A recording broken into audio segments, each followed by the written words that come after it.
ओम शांति। आज का अव्यक्त महावाक्य 18 जनवरी 1977 से लिया गया है, जिसका शीर्षक है 18 जनवरी का विशेष महत्व। अटल, अचल, अखंड, सदा हर परिस्थिति में भी अडोल, सर्वगुण और सर्व शक्तियों से संपन्न बनाने वाले बाबा बोले, सभी स्मृति स्वरूप अर्थात समर्थी स्वरूप स्थिति में स्थित हो। आज का दिन विशेष रूप में स्मृति स्वरूप बनने का है। बाप दादा के स्नेह में समाये हुए अर्थात बाप समान बनने वाले स्नेह की निशानी है समानता। तो आज सारा दिन स्मृति स्वरूप अर्थात बाप समान स्वयं को अनुभव किया। बाप दादा के स्नेह का रिस्पांस, बाप समान भाव का वरदान अनुभव किया। आज का विशेष दिवस स्वतः और सहज और थोड़े समय में बाप समान स्थिति अनुभव करने का दिन है।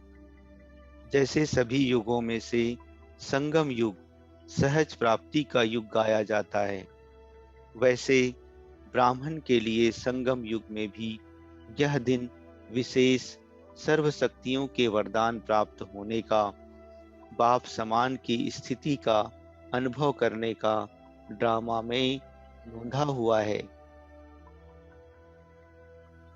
विशेष दिन का विशेष महत्व जान महान रूप से मनाया। अमृत वेले से बाप दादा ने विशेष अनुभवों के गोल्डन चांस की लॉटरी खोली है। ऐसी लॉटरी लेने के अधिकार को अनुभव किया।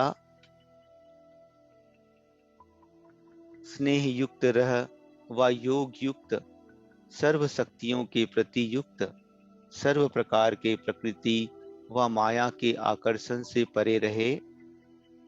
आज बाप दादा ने बच्चों के पुरुषार्थ की रिजल्ट देखी। रिजल्ट में क्या देखा जानते हो? बहुत बच्चे बाप दादा के सिर के ताज के रूप में देखे और कई बच्चे गले के हार के रूप में देखे और कई बच्चे भुजाओं के श्रृंगार के रूप में देखे। अब हर एक अपने से पूछे कि मेरा स्थान कहाँ है? बच्चे कहते जहां बाबा बिठाएंगे। बाबा कहते बाबा बिठाए, लेकिन बैठना तो आपको पड़ेगा ना। बाप की आज्ञा बहुत बड़ी है, उसको जानते हो ना। विदेशी सो स्वदेशी किसमें होंगे? सब विदेशी ताज में आएंगे तो स्वदेशी कहाँ जाएंगे? ताज में तो बहुत थोड़े होते हैं। मेजोरिटी गले और भुजाओं का श्रृंगार है। ताजधारी अर्थात बाप के ताज में चमकते हुए रत्न, जिनकी विशेष पूजा होती है, उनकी निशानी है सदा बाप में समाये हुए और समान। उनके हर बोल और कर्म से सदा और स्वतः बाप प्रत्यक्ष होगा। उनकी सीरत और सूरत को देख हर एक के मुख से यही बोल निकलेंगे कि कमाल है। जो बाप ने ऐसे योग्य बनाया, उनके गुण देखते हुए निरंतर बाप दादा के गुण सब गाएंगे। उनकी दृष्टि सभी की वृत्ति को परिवर्तित करेंगी। ऐसी स्थिति वाले सिर के ताज गाए जाते हैं। गले का श्रृंगार अर्थात सेकंड नंबर सदैव अपने गले की आवाज अर्थात मुख के आवाज द्वारा बाप को प्रत्यक्ष करने के प्रयत्न में रहते हैं। सदा बाप दादा को अपने सामने रखते हैं, लेकिन समाये हुए नहीं रहते। सदा बाप दादा के गुण गाते रहते। लेकिन स्वयं सदा गुणमूर्त नहीं रहते।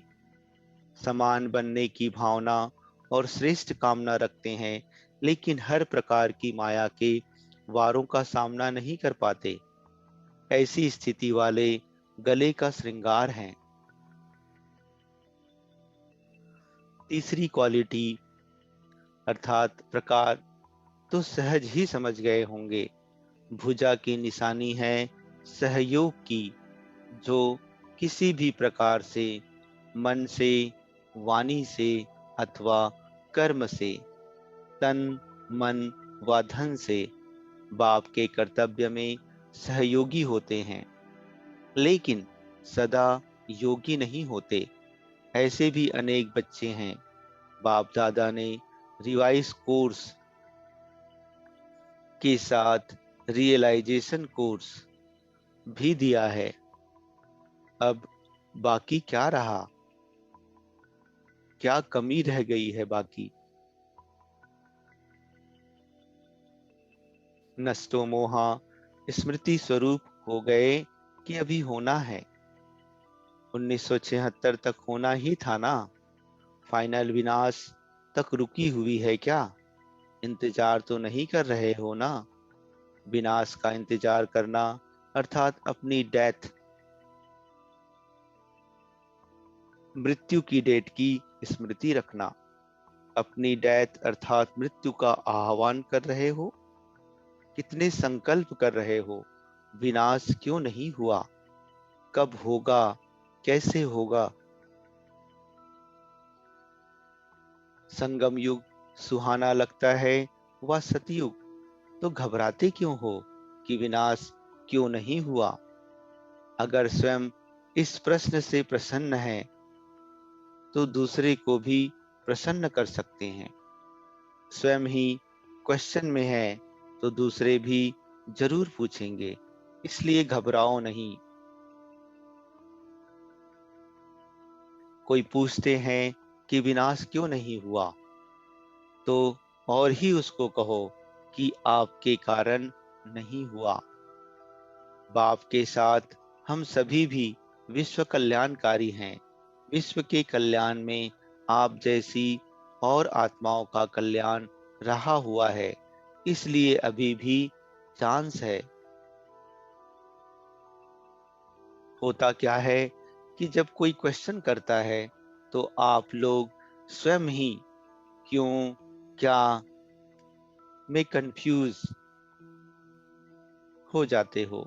हाँ, कहा तो है, लिखा हुआ तो है, होना तो चाहिए था, इसलिए दूसरे को संतुष्ट नहीं कर पाते हो। फलक से कहो कि कल्याणकारी बाबा के इस बोल में भी कल्याण समाया हुआ है, उसको हम जानते हैं।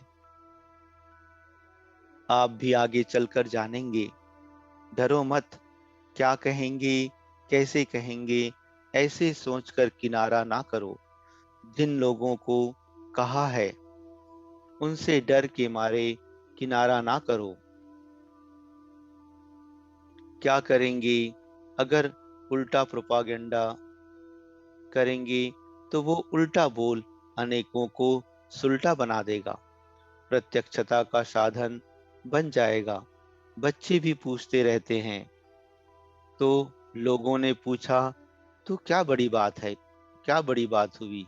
सोचते हैं यह करें या ना करें, प्रवृत्ति को कैसे चलाएं, व्यवहार को कैसे सेट करें, बच्चों की शादी करें या नहीं करें, मकान बनाएं या नहीं बनाएं। वास्तव में इस क्वेश्चन का विनाश की डेट से कोई कनेक्शन अर्थात संबंध नहीं है। अगर प्रॉपर्टी है और बनाने का संकल्प है, तो इससे सिद्ध है कि स्वयं प्रति यूज अर्थात प्रयोग करने की भावना है। अगर ईश्वरीय सेवा में लगाना ही है, तो मकान बनाना या वैसे ही प्रॉपर्टी रखना, उसका तो क्वेश्चन ही नहीं उठता। लेकिन आवश्यकता है और डायरेक्शन प्रमाण बनाते भी हैं, तो उसका बनाना व्यर्थ नहीं होगा, लेकिन जमा होगा। तो विनाश के कारण घबराने की बात ही नहीं, क्योंकि श्रीमत पर चलना अर्थात इंश्योरेंस करना, उसका उनको फल मिल ही जाता है। बाकी रहा शादी कराने का व करने का क्वेश्चन, इसके लिए तो पहले से ही डायरेक्शन है। जहां तक स्वयं को और अन्य आत्माओं को बचा सकते हो, वहां तब तक बचाओ। विनाश अगर 1976 में नहीं हुआ, तो क्या विनाश के कारण पवित्र रहते थे क्या? पवित्रता तो ब्राह्मण जन्म का स्वधर्म है। पवित्रता का संकल्प ब्राह्मण जन्म का लक्ष्य और लक्षण है। जिसका निजी लक्षण ही पवित्रता है, उसका विनाश की डेट्स के साथ कोई कनेक्शन नहीं। यह तो स्वयं की कमजोरी छिपाने का बहाना है, क्योंकि ब्राह्मण बहानेबाजी बहुत जानते हैं। अच्छा, बाकी रही दूसरों की शादी कराने की बात, उसके लिए जहां तक बचा सको बचाओ। स्वयं कमजोर बन उसको उत्साह नहीं दिलाओ। मन में भी यह संकल्प ना करो कि अब तो करना ही पड़ेगा। 10 वर्ष पहले भी जिनको बचा ना सके, तो उनका क्या किया? साक्षी होकर संकल्प से, वाणी से भी बचाने का प्रयत्न किया। वैसे ही अभी भी इसी प्रकार दृढ़ रहो। बाकी जिनको गिरना ही है, उनको क्या करेंगे? विनाश के कारण स्वयं हलचल में ना आओ। आपकी हलचल अज्ञानियों को भी हलचल में लाएगी। आप अचल रहो, फलक से निर्भयता से बोलो, फिर वो लोग आप ही चुप हो जाएंगे, कुछ बोल नहीं सकेंगे। आप निश्चय बुद्धि से संकल्प रूप में भी संशय बुद्धि ना बनो। रायल रूप का संशय है कि ऐसा होना तो चाहिए था, पता नहीं बाबा ने क्यों ऐसा कहा था। पहले से ही बाप दादा बता देते थे, अब सामने कैसे जाएंगे? यह रायल रूप का संशय दुनिया वालों को भी संशय बुद्धि बनाने के निमित्त बनेगा। हाँ, कहा है, अभी भी कहेंगे। इसी निश्चय और नशे में रहो, तो वो नमस्कार करने आएंगे कि धन्य है आपका निश्चय। समझा? घबराओ नहीं। क्या जेल में जाने से डरते हो? डरते नहीं, घबराते हैं। सामना करने की शक्ति नहीं है। यही कहो कि जो कुछ कहा था उसमें कल्याण था, अब भी है। हम अभी भी कहते हैं। उनको अगर ईश्वरीय नशे और रमणीकता से सुनाओ, तो वो और ही हंसेंगे। लेकिन पहले स्वयं मजबूत हो। समझा? आज सबके संकल्प पहुंचे। सबको इंतजार था 18 तारीख को क्या सुनाएंगे। अब सुना, बाप दादा साथ हैं, कोई कुछ कर नहीं सकता, कह नहीं सकता। जलती हुई भट्टी में भी पुंगुरे सलामत रहे, यह तो कुछ भी नहीं है। बाल भी बांका नहीं कर सकता, साधारण साथ नहीं, सर्वशक्तिवान का साथ है। इसलिए निश्चय बुद्धि विजयंती। डेट बताने की जरूरत ही नहीं। कभी भी फाइनल विनाश की डेट फिक्स नहीं हो सकती। अगर डेट फिक्स हो जाए, तो सब सीट्स भी फिक्स हो जाए, फिर तो पास विद ऑनर्स की लंबी लाइन हो जाए। इसलिए डेट से निश्चिंत रहो। जब सब निश्चिंत होंगे तो डेट आ ही जाएगी। जब सभी इस संकल्प से निसंकल्प होंगे, वही डेट विनाश की होगी। अच्छा,